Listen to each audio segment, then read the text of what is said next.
Hello friends, we are smart learners YouTube ಚಾನಲ್ಗೆ ಸ್ವಾಗತ. ಹಿಂದಿನ ವಿಡಿಯೋದಲ್ಲಿ ಸೆಕೆಂಡ್ PUC ಕನ್ನಡ ಬ್ಲೂ ಪ್ರಿಂಟನ್ನು ಡೀಟೇಲ್ ಆಗಿ ಎಕ್ಸ್ಪ್ಲೈನ್ ಮಾಡಿದ್ದೆ. ಅದನ್ನು ನೋಡಿಲ್ಲ ಅಂದರೆ ಹೋಗಿ ಚೆಕ್ ಮಾಡಿ. ಇಂದಿನ ಈ ವಿಡಿಯೋದಲ್ಲಿ ಸೆಕೆಂಡ್ PUC ಕನ್ನಡ ಪರೀಕ್ಷೆಗೆ ಬರುವಂಥ part A 1 markers question with answer ತೋರಿಸ್ತೀನಿ. ಹಾಗಾಗಿ ವಿಡಿಯೋವನ್ನು ಕೊನೆವರೆಗೂ ತಪ್ಪದೆ ನೋಡಿ. ಹಾಗೆ ವಿ ಆರ್ ಸ್ಮಾರ್ಟ್ ಲರ್ನರ್ಸ್ ಚಾನಲ್ಗೆ ಸಬ್ಸ್ಕ್ರೈಬ್ ಮಾಡಿ, ಬೆಲ್ ಐಕನ್ ಒತ್ತುವುದನ್ನು ಮರೆಯಬೇಡಿ. ಕದಡಿದ ಸಲಿಲಂ ತಿಳಿವಂದದೆ ನಾಗಚಂದ್ರ. ರಾವಣನ ಎದುರು ಪ್ರತ್ಯಕ್ಷವಾದ ವಿದ್ಯಾದೇವತೆ ಯಾವುದು? ಬಹುರೂಪಿಣಿ ವಿದ್ಯಾದೇವತೆ. ಲಕ್ಷ್ಮೀಧರ ಎಂದರೆ ಯಾರು? ಲಕ್ಷ್ಮಣ. ಇವರನ್ನು ಕೊಲ್ಲುವುದಿಲ್ಲವೆಂದು ವಿದ್ಯಾದೇವತೆ ಹೇಳಿತು. ರಾಮ ಲಕ್ಷ್ಮಣರನ್ನು. ರಾವಣನ ಅಂತಃಪುರದವರನ್ನು ಹಿಂಸಿಸಿದವರು ಯಾರು? ಅಂಗದಾದಿಗಳು. ದಶಾನನ ಎಂದರೆ ಈತ, ರಾವಣ. ಮಾಯಾತನುಜೆ ಎಂದರೆ ಈಕೆ, ಮಂಡೋದರಿ. ರಾವಣನು ಮಹಾಪೂಜೆಯನ್ನು ಎಲ್ಲಿ ಮಾಡಿಸಿದನು? ಶಾಂತಿಜೀನ ಭವನದಲ್ಲಿ. ಸಮಧಿಕರ ಜಗತ್ರಯೋದೋಲ್ ಇನ್ನೆನೆಗೆ ನೋಲ್ ಅದಿರ್ಚುವನ್ನಾರ್ ಸಮರದೊಳೆಂದು ತನ್ನ ಭುಜದಂಡ ಮನೀಕ್ಷಿಸಿ. ಈ ಪದ್ಯ ಭಾಗದಲ್ಲಿ ಮುಖ್ಯವಾಗಿರುವ ಭಾವ ರಾವಣ. ವಿಯಚರಾಧಿಪ ಎಂದರೆ ಇವನು, ರಾವಣ. ರಾವಣನು ಪ್ರಮದವನಕ್ಕೆ ಹೇಗೆ ಬಂದನು? ಅರಲಂಬುಗಳಿಲ್ಲದ ಕಾಮನಂತೆ. ರಾವಣನ ಆಗಮನವನ್ನು ಸೀತೆಗೆ ತೋರಿದವರು ಕಚರಕಾಂತೆಯರು. ರಾವಣ ಸೀತೆಯನ್ನು ಎಲ್ಲಿ ಇರಿಸಿದನು? ಪ್ರಮದವನದಲ್ಲಿ. ಸೀತೆ ಇದನ್ನು ಹುಲ್ಲಿಗೆ ಸಮಾನ ಎಂದು ಭಾವಿಸಿದಳು. ರಾವಣನ ರೂಪ.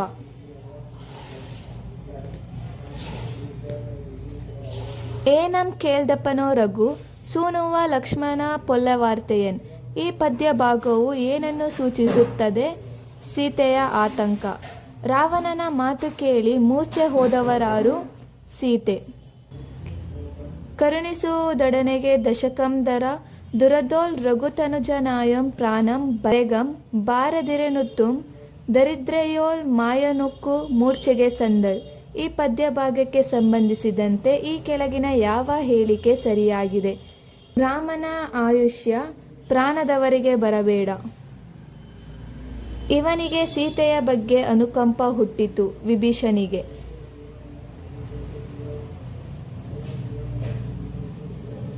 ಕದಡಿದ ಸಲಿಲಂ ತಿಳಿವಂದದೆ ತಾನಿಂತಾನೆ ತಿಳಿದ ದಶವದನಂಗಾದುದು ವೈರಾಗ್ಯವಂ ಸೀತೆಯನ್ನೋಲ್ ಉದ್ದಾತನೋಲ್ ಪುಟ್ಟದಲ್ತೆ ನೀಲಿರಾಗಂ. ಈ ಪದ್ಯ ಭಾಗಕ್ಕೆ ಸಂಬಂಧಿಸಿದಂತೆ ಕೆಳಗಿನ ಯಾವ ಹೇಳಿಕೆ ಸರಿಯಾಗಿದೆ?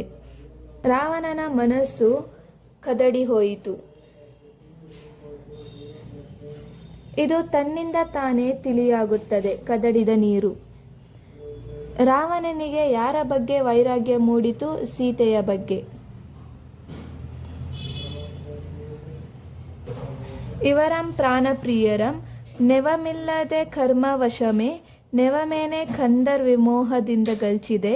ನವಿವೇಕಿಯನೆನ್ನ ಕುಲದ ಪೆಂಪಲಿ ವಿನಗಂ. ಇಲ್ಲಿ ಕಾವ್ಯವಾಗಿರುವ ಭಾವ ರಾವಣನ ಪಶ್ಚಾತ್ತಾಪ. ಇವರಂ ಪ್ರಾಣಪ್ರಿಯರಂ ನೆವಮಿಲ್ಲದೆ ಕರ್ಮವಶಮೇ ನೆವಮೇದೆ ಕಂದರ್ ವಿಮೋಹದಿಂದ ಗಲ್ಚಿದೆ. ವಿವೇಕಿಯನ್ನ ಕುಲದ ಪೆಂಪಲಿ ವಿನಗಂ. ಈ ಪದ್ಯ ಭಾಗದಲ್ಲಿ ರಾವಣ ಸೂಚಿಸಿರುವ ಪ್ರಾಣಪ್ರಿಯರು ಯಾರು? ರಾಮ, ಸೀತೆ. ಸೀತೆಯನ್ನು ರಾವಣ ಯಾರಿಂದ ಬೇರ್ಪಡಿಸಿದರು? ರಾಮನಿಂದ. ಪೌರುಷ ಪ್ರಣಯಿ ಎಂದರೆ ಇವನು, ರಾವಣ. ವಿಭೀಷಣ ಯಾರು? ರಾವಣನ ತಮ್ಮ. ರಾವಣನಿಗೆ ಹಿತವನ್ನು ಹೇಳಿದವನು ವಿಭೀಷಣ. ಸೌಮಿತ್ರಿ ಎಂದು ಕರೆಯುವುದು ಲಕ್ಷ್ಮಣನನ್ನು. ಬಸವಣ್ಣನವರ ವಚನಗಳು. ತನು ಯಾವಾಗ ಕರಗಬೇಕಾಗುತ್ತದೆ? ಮನಮನ ಬೆರೆಸಿದಲ್ಲಿ. ಯಾರ ಕೈಯಲ್ಲಿ ಚಂದ್ರಾಯುಧವಿದ್ದು ಫಲವಿಲ್ಲ? ಹಂದೆಯ ಕೈಯಲ್ಲಿ. ಯಾರ ಕೈಯಲ್ಲಿ ದರ್ಪಣವಿದ್ದು ಫಲವಿಲ್ಲ? ಅಂಧಕನ ಕೈಯಲ್ಲಿ. ಮಾಣಿಕ್ಯ ಇವರ ಕೈಯಲ್ಲಿದ್ದು ಫಲವಿಲ್ಲ? ಮರ್ಕಟನ ಕೈಯಲ್ಲಿ. ಶಿವಪಥವನ್ನು ಅರಿಯದಿದ್ದರೆ ಏನಾಗುವುದು? ಲಿಂಗವಿದ್ದು ಫಲವಿಲ್ಲದಂತೆ. ಏನು ಹತ್ತಿ ಉರಿದರೆ ನಿಲ್ಲಲು ಬಾರದು? ದರೆ ಹತ್ತಿ ಉರಿದರೆ. ಇದು ಬಸವಣ್ಣನವರ ವಚನಗಳ ಅಂಕಿತ. ಕೂಡಲ ಸಂಗಮ ದೇವ. ಅರ್ಥರೇಖೆ ಇದ್ದಲ್ಲಿ ಫಲವೇನು, ಆಯುಷ್ಯ ರೇಖೆ ಇಲ್ಲದನ್ನಕ್ಕ.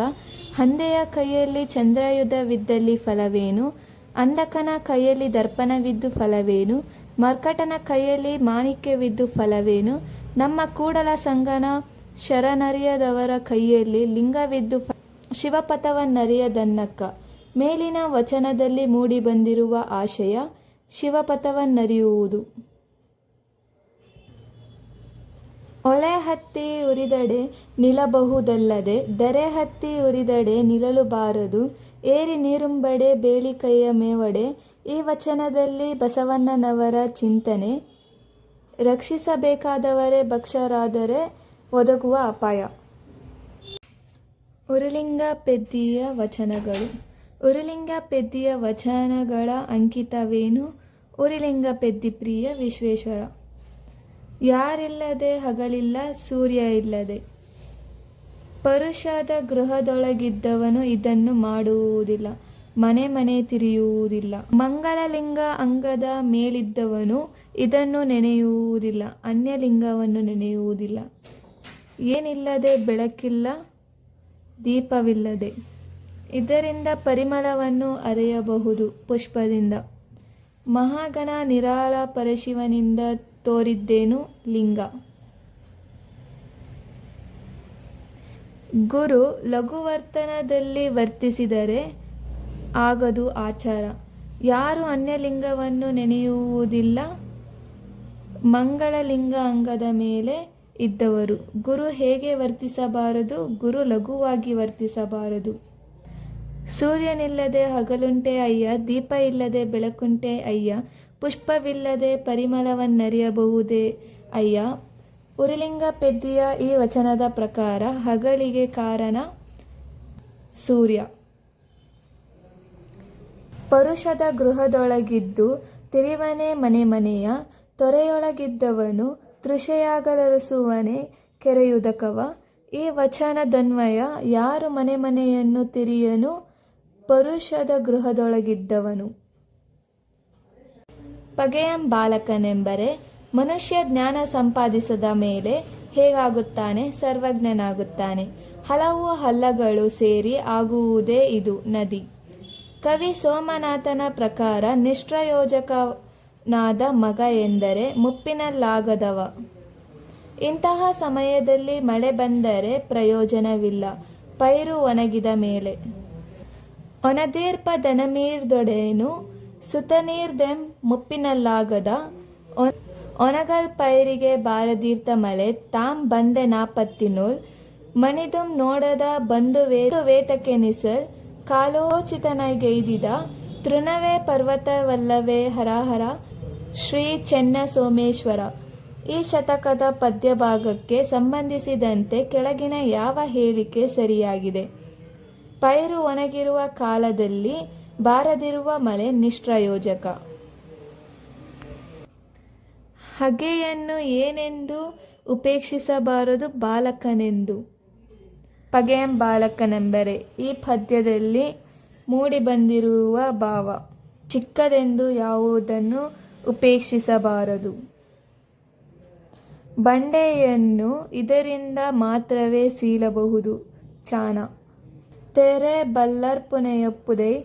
ಈ ಸಾಲಿನ ಅರ್ಥ ಸಾಮರ್ಥ್ಯ ಇರುವವರು ಜವಾಬ್ದಾರಿ ಹೊಂದಬೇಕು. ಇದನ್ನು ಬಲ್ಲವನು ವೀರನಾಗಲು ಸಾಧ್ಯ, ಶ್ರಮಿಸಲು. ರಾಜನಾಗಲು ಯಾವುದನ್ನು ತೊರೆದಿರಬೇಕು, ಕೋಪವನ್ನು. ಯೋಗಿ ಎಂದರೆ ಅರಿಷಡ್ವರ್ಗಗಳನ್ನು ಗೆದ್ದವನು. ಪುಲಿಗೆರೆ ಸೋಮನಾಥನ ಅಂಕಿತ ಹರಹರ ಚೆನ್ನ ಸೋಮೇಶ್ವರ. ಜಾಲಿಯ ಮರದಂತೆ ಪುರಂದರದಾಸರು. ಜಾಲಿಯ ಮರದಂತಿರುವವರು ಯಾರು? ದುರ್ಜನರು. ಧರೆಯೊಳಗೆ ದುರ್ಜನರು ಈ ರೀತಿ ಇದ್ದಾರೆ, ಜಾಲಿಯ ಮರದಂತೆ. ಜಾಲಿಯ ಮರ ಯಾರಿಗೆ ನೆರಳು ಕೊಡುವುದಿಲ್ಲ? ಬಿಸಿಲಲ್ಲಿ ಬೆಳೆದು ಬಂದವರಿಗೆ. ಜಾಲಿಯ ಮರ ಇವರಿಗೆ ಹಣ್ಣು ಕೊಡುವುದಿಲ್ಲ, ಹಸಿದು ಬಂದವರಿಗೆ. ಜಾಲಿಯಲ್ಲಿ ಇದರ ವಾಸನೆ ಇಲ್ಲ, ಕುಸುಮ. ಜಾಲಿಯ ರಸಾಸ್ವಾದ ಹೇಗಿರುತ್ತದೆ ವಿಷದಂತೆ. ಬಿಸಿಲಲ್ಲಿ ಬಳಲಿ ಬಂದವರಿಗೆ ನೆರಳಿಲ್ಲ, ಹಸಿದು ಬಂದವರಿಗೆ ಹಣ್ಣು ಇಲ್ಲ, ಕುಸುಮ ವಾಸನೆ ಇಲ್ಲ, ಕೂಡಲು ಸ್ಥಳವಿಲ್ಲ, ರಸದಲ್ಲಿ ಸ್ವಾದವು ವಿಷದಂತೆ ಇರುತ್ತೀಹ. ಇಲ್ಲಿ ಹಸಿದು ಬಂದವರಿಗೆ ಏನು ಇರುವುದಿಲ್ಲ, ಹಣ್ಣು. ದುರ್ಗಂಧ ಬಿಡದಿರುವುದು ಇದು ಊರ ಹಂದಿ. ತತ್ವಜ್ಞಾನವನ್ನು ಕೆಳದವರು ಯಾರು? ಘೋರಪಾಪಿಗಳು. ಘೋರಪಾಪಿ ಇದನ್ನು ಬಿಡುವುದಿಲ್ಲ, ಕ್ರೂರ ಕ್ರಮಗಳನ್ನು. ಊರ ಹಂದಿಗೆ ಷಡ್ರಸಾನವನಿಕ್ಕಳು ನಾರುವ ದುರ್ಗಂಧ ಬಿಡಬಲ್ಲುದೆ ಎಂಬಲ್ಲಿ ಷಡ್ರಸಾನವೆಂದರೆ 6 ರೀತಿಯ ಆಹಾರದ ರುಚಿಗಳು. ದುರ್ಜನರ ಇಂಥ ಮಾತಿಗೆ ಕೊನೆಯಿಲ್ಲವೆಂದು ಪುರಂದರದಾಸರು ಹೇಳಿದ್ದಾರೆ. ಭಿನ್ನಾನದ ಮಾತಿಗೆ ಜಾಲಿಯ ಮುಳ್ಳು ಹೇಗೆ ಆವರಿಸುತ್ತದೆ? ಮೂಲಾಗ್ರ ಪರ್ಯಂತ. ತನ್ನಿಂದ ಉಪಕಾರ ತೊಡಕಾದರೂ ಇಲ್ಲ, ಭಿನ್ನಾನದ ಮಾತಿಗೆ ಕೊನೆಯಿಲ್ಲ. ಅನ್ನಕ್ಕೆ ಸೇರಿ ಕುನ್ನಿ ಮಾನವರಂತೆ ಇನ್ನಿವರ ಕಾರ್ಯವು ಪುರಂದರ ವಿಠಲ. ಪುರಂದರದಾಸರು ಈ ಕೀರ್ತನೆಯಲ್ಲಿ ಕುನ್ನಿ ಮಾನವರು ಎಂದು ಯಾರನ್ನು ಕರೆದಿದ್ದಾರೆ? ಭಿನ್ನಾನದ ಮಾತನಾಡುವವರನ್ನು. ತನ್ನಿಂದ ಉಪಕಾರ ತೊಡಕಾದರೂ ಇಲ್ಲ, ಭಿನ್ನಾನದ ಮಾತಿಗೆ ಕೊನೆಯಿಲ್ಲ ಎಂದು ಪುರಂದರದಾಸರು ಹೇಳಿದ ಮಾತಿಗೆ ಭಾವವೆಂದರೆ ದುರ್ಜನರು ಉಪಕಾರ ಮಾಡದೆ ಭಿನ್ನಾನದ ಮಾತನಾಡುತ್ತಾರೆ. ಪುರಂದರದಾಸರ ಕೀರ್ತನೆಗಳ ಅಂಕಿತ ಇದು. ಪುರಂದರ ವಿಠಲ. ಬೆಳಗುಜಾವ ದ.ರಾ ಬೇಂದ್ರೆ. ಜೇನುನದ ಎದೆಗೆ ಹೂಬಾಣ ಹೂಡಿದವರು ಮಾರ. ಕವಿ ಬೇಟೆಗಾರ ಎಂದು ಕರೆದಿರುವುದು ಬೆಳಕನ್ನು. ಜಗವು ಇದಕ್ಕೆ ಸೋತಿದೆ ಎಳನಗೆಗೆ. ಹುಸಿನಿದ್ದೆ ಸಾಕು ಎಂದು ಕವಿ ಇವರಿಗೆ ಹೇಳಿದ್ದಾರೆ, ಮಕ್ಕಳಿಗೆ. ಇದಕ್ಕೆ ಸೆಲವಿದೆ ಎಂದು ಕವಿ ಹೇಳುತ್ತಾರೆ, ಜೀವನದ ನದಿಗೆ. ಕವಿಯ ಪ್ರಕಾರ ಇದು ಮತ್ತೆ ಚಿಗುರುತ್ತದೆ, ಮರ. ಯಾವುದು ಚಿಂತನದಿ ಮುಳುಗಿರಲು ಎಂದು ಕವಿ ಬೇಂದ್ರೆ ಆಶಿಸುತ್ತಾರೆ, ಮುಪ್ಪು. ಬಾನ್ ಹೊಗಳಲುಂಟು, ಮರ ಚಿಗುರಲುಂಟು, ಬರಲುಂಟೆ ಸುಗ್ಗಿ ಮತ್ತೆ. ಇರಲಿ ಮುಪ್ಪು ಚಿಂತನದಿ, ತಾನು ಹರೆಯಕ್ಕೆ ಬೇರೆ ಹೊತ್ತೆ. ಈ ಕೆಳಗಿನ ಯಾವ ಜೋಡಿ ಹೊಂದಾಣಿಕೆ ಆಗುತ್ತದೆ? 3 ಮತ್ತು 4 ಸರಿ. ಬಾನ್ ಹೊಗರಲುಂಟು, ಮರ ಚಿಗುರಲುಂಟು, ಬರಲುಂಟೆ ಸುಗ್ಗಿ ಮತ್ತೆ. ಈ ಸಾಲಿನಲ್ಲಿ ಹೊಮ್ಮಿರುವ ಕವಿಯ ಭಾವವೆಂದರೆ ಬಾನು ಮತ್ತು ಮರದ ನಿತ್ಯನ್ಯೂನತೆ ನಮಗಿಲ್ಲವೆಂಬುದು. ಶಿಲುಬೆ ಏರಿದ್ದಾನೆ. ಕ್ರಿಸ್ಮಸ್ ಪ್ಲಾಸ್ಟಿಕ್ ನಕಲಿನ ಕುಬ್ಜತೆಗೆ ಈ ರೂಪ ಕರುಣಿಸಿದೆ. ಮೊಂಬತ್ತಿ. ಕ್ರಿಸ್ಮಸ್ ಸಂದರ್ಭದಲ್ಲಿ ಹತ್ತಿ ಈ ಕೆಲಸ ಮಾಡಿದೆ, ಮಂಜಿನ. ಶಿಲುಬೆ ಏರಿದ್ದು ಇವರು, ಜೀಸಸ್. ಜೀಸಸ್ನ ಎಡಬಲದಲ್ಲಿ ಇವರನ್ನು ತೂಗಿ ಸನ್ಮಾನಿಸಲಾಗಿತ್ತು, ಕೊಲೆಗಾರರನ್ನು. ಜೀಸಸ್ನ ಮುಖಮುದ್ರೆ ಯಾತನೆಯಲ್ಲೂ ಏನನ್ನು ನುಡಿಯುವಂತಿತ್ತೆ, ಒಳ್ಳೆಯ ಮಾತು. ಜೀಸಸ್ನ ಶಿಲುಬೆಗೇರಿಸಿದವರು ಇವರ ವಕಾಲತ್ತು ನಡೆಸಿದರು, ಬರಬ್ಬರ. ರಾಜ್ಯ ಬಂದೇ ತೀರುತ್ತದೆ ಎಂಬ ಭರವಸೆಯಲ್ಲಿ ಶಿಲುಬೆ ಏರಿದವರು ಜೀಸಸ್. ಕವಿಯ ಪ್ರಕಾರ ಕಣ್ಬೆಳಕನ್ನು ಇಲ್ಲಿ ಕಿತ್ತೆಸೆಯಲಾಗಿದೆ, ಬಂದಿಖಾನೆ. ಕವಿಯ ಪ್ರಕಾರ ಇದು ತಿಂಗಳಿಗೊಮ್ಮೆಯೂ ದೀಪ ಹಚ್ಚದ ಸ್ಥಳ, ದಲಿತರ ಸೊಗೆಬಿಲ. ಕವಿಯ ಪ್ರಕಾರ ಯಾರು ಸೊಗೆಬಿಲಗಳಲ್ಲಿ ವಾಸವಾಗಿದ್ದಾರೆ? ದಲಿತರು. ಇವರ ಕಂಬನಿಯನ್ನೊರೆಸಿ ಜೀಸಸ್ ಶಿಲುಬೆ ಏರಿದ್ದಾನೆ, ಶೋಷಿತರ. ಆಧುನಿಕ ಕಾಲದಲ್ಲಿ ಏಸು ಎಲ್ಲೆಲ್ಲಿ ಶಿಲುಬೆ ಏರಿದ್ದಾನೆ? 4 ಮತ್ತು 3 ಸರಿ. ಹತ್ತಿ ಚಿತ್ತ ಮತ್ತು ಹಣತೆಯಲ್ಲಿ ಹೊಸೆದು ಬತ್ತಿಯಾಗಿರುವುದು ಇದು, ಹತ್ತಿ. ಎಣ್ಣೆಯಲ್ಲಿ ನೆನೆದು ಬತ್ತಿ ಹೀಗೆ ಕಾಣುತ್ತದೆ, ಮಿಂದು ಮಡಿಯುಟ್ಟ ಭಕ್ತನಂತೆ. ಚಿತ್ತವನ್ನು ಇದಕ್ಕೆ ಹೋಲಿಸಲಾಗಿದೆ, ಉರಿಯುವ ಬತ್ತಿಗೆ. ಜಗದೋಳು ಸದ್ದಿಲ್ಲದೆ ಸಾಗುತ್ತಿರುವುದು ಇದು, ಮಾಗುವ ಜೀವನದ ಪಯಣ. ಅನಾಥ ಭಾವವನ್ನು ಸೂಚಿಸುವ ಪದ ಇದು. ಅಮ್ಮನಿದ್ದರೂ ಬಾಟಲಿನ ಹಾಲಿಗೆ ಬಾಯೊಡ್ಡುವುದು. ನಿದ್ದೆ ತಿಳಿಯಿದು, ಎದ್ದದ್ದು ಇದು ಮಗು. ತೈಲ ತೀರಿದ್ದು ಹೀಗೆ ತಿಳಿಯುತ್ತದೆ, ದೀಪ ಹಾರಿದ ಮೇಲೆ. ವ್ಯರ್ಥವಲ್ಲದ ಕೆಲಸವೂ ಇದು, ಬತ್ತಿ ಹೊಸೆಯುವ ಕೆಲಸ. ಹತ್ತಿಯ ಬೀಜಕ್ಕೆ ಇದು ತಪ್ಪದ ಕರ್ಮ, ಬೆಣ್ಣೆಯಾಗುವುದು. ಹಚ್ಚಿಟ್ಟ ಹಣತೆಯಲ್ಲಿ ಹೊಸೆದು ಬತ್ತಿಯಾಗಿರುವ ಹತ್ತಿ ಈ ರೀತಿ ಕಾಣುತ್ತಿದೆ. ಭಕ್ತಿ ಯೋಗಿ ಜೇಡ, ಯೋಗಿ ಜೇಡ ಭಕ್ತ, 3-4 ಸರಿ. ಒಮ್ಮೆ ನಗುತ್ತೇವೆ. ದನಗಳಿಗೆ ಇಲ್ಲದಿರುವುದು ಮೇವು. ಜನರಿಗೆ ಇದಕ್ಕೆ ಗತಿಯಿಲ್ಲ, ಗಂಜಿಗೆ. ನನ್ನವರು ಇದನ್ನು ಕಿತ್ತು ತಿನ್ನುತ್ತಿದ್ದಾರೆ, ಸತ್ತ ದನಗಳನ್ನು. ಕವಯಿತ್ರಿ ಇವರಿಗೆ ಮೊರೆ ಇಡುತ್ತಾರೆ, ಎಂದೂ ನಂಬಿರದ ದೇವರಿಗೆ. ಕವಯಿತ್ರಿ ಇದಕ್ಕೆ ಧಿಕ್ಕಾರವಿರಲಿ ಎನ್ನುತ್ತಾರೆ, ದೀನ ದಲಿತನಕ್ಕೆ.